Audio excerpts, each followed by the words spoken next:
ये मेरी 5 मिस्टेक्स जो मैंने अपने बिगिनर टाइम पर की थी। अगर ये मिस्टेक्स मैं अपने बिगिनर टाइम पर नहीं करता तो ये ट्रांसफॉर्मेशन और भी जल्दी होती।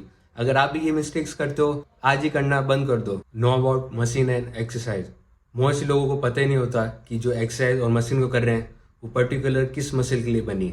एग्जाम्पल लेते हैं कि अगर आप एक चेस्ट प्रेस मशीन कर रहे हो, अगर आपको ये नहीं पता कि वो मशीन एक चेस्ट मसल के लिए बनी है तो आपकी मसल माइंड कनेक्शन और हाई इंटेंसिटी से वर्कआउट नहीं कर पाओगे। तो मेक श्योर कि आप ध्यान रखो कि जो भी एक्सरसाइज और मशीन कर रहे हो वो पर्टिकुलर किस मसल के लिए बनी है आपको पता हो।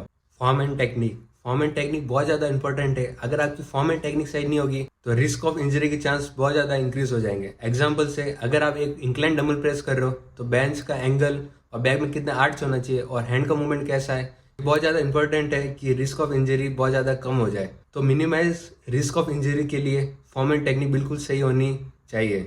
तो मेक श्योर कि आप ये ध्यान रखो कि आपकी फॉर्म एंड टेक्निक बिल्कुल सही हो जिससे रिस्क ऑफ इंजरी के चांस बहुत ज़्यादा कम हो जाए। Negative and incenting control. Negative incenting control बहुत ज़्यादा इंपॉर्टेंट है। क्यों? क्योंकि नेगेटिव पार्ट के अंदर मैक्सिमम मसल स्ट्रेच होती है और मसल जितनी ज़्यादा स्ट्रेच होगी और उतनी ज़्यादा वो ब्रेक डाउन होगी।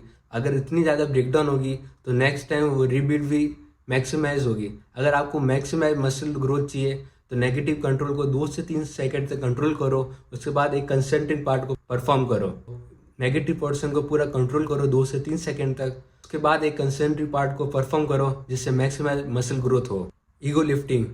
अगर आप ईगो लिफ्टिंग एक कूल दिखने के लिए करते हो तो आज ही करना बंद कर दो, क्योंकि ईगो लिफ्टिंग से रिस्क ऑफ इंजरी के चांस बहुत ज़्यादा इंक्रीज हो जाते हैं। जॉइंट, लिगामेंट और मसल बहुत ज़्यादा डेंस टेंशन के अंदर होती है। तो आप ईगो लिफ्टिंग एक कूल दिखने के लिए करते हो तो आज ही करना बंद कर दो और ऐसा वेट सेलेक्ट करो जिससे इजीली 6 to 8 रेप्स आ सके और ऐसा वेट सिलेक्शन करो जिससे इजीली आप कंट्रोल कर पाओ उसका नेगेटिव और कंसेंट्रिक पार्ट को और एक अच्छी फॉर्म से। अगर आपको एक मैक्सिमाइज मसल ग्रोथ चाहिए तो इन चीज़ का सबसे ज़्यादा ध्यान रखना होगा कि आप ईगो लिफ्टिंग ना करो और वेट को कंट्रोल करो। अपनी फॉर्म सही होनी चाहिए और मशीन के बारे में पता होना चाहिए। 5th मिस्टेक्स आप कमेंट के अंदर बताओ कि वो कौन सी 5th मिस्टेक हो सकती है जो मोस्टली लोग करते हैं और आपने अपने बिगिनर टाइम पर की थी, और वो सबसे ज़्यादा इम्पोर्टेंट है कि आप अपने बिगिनर टाइम पर ना करो।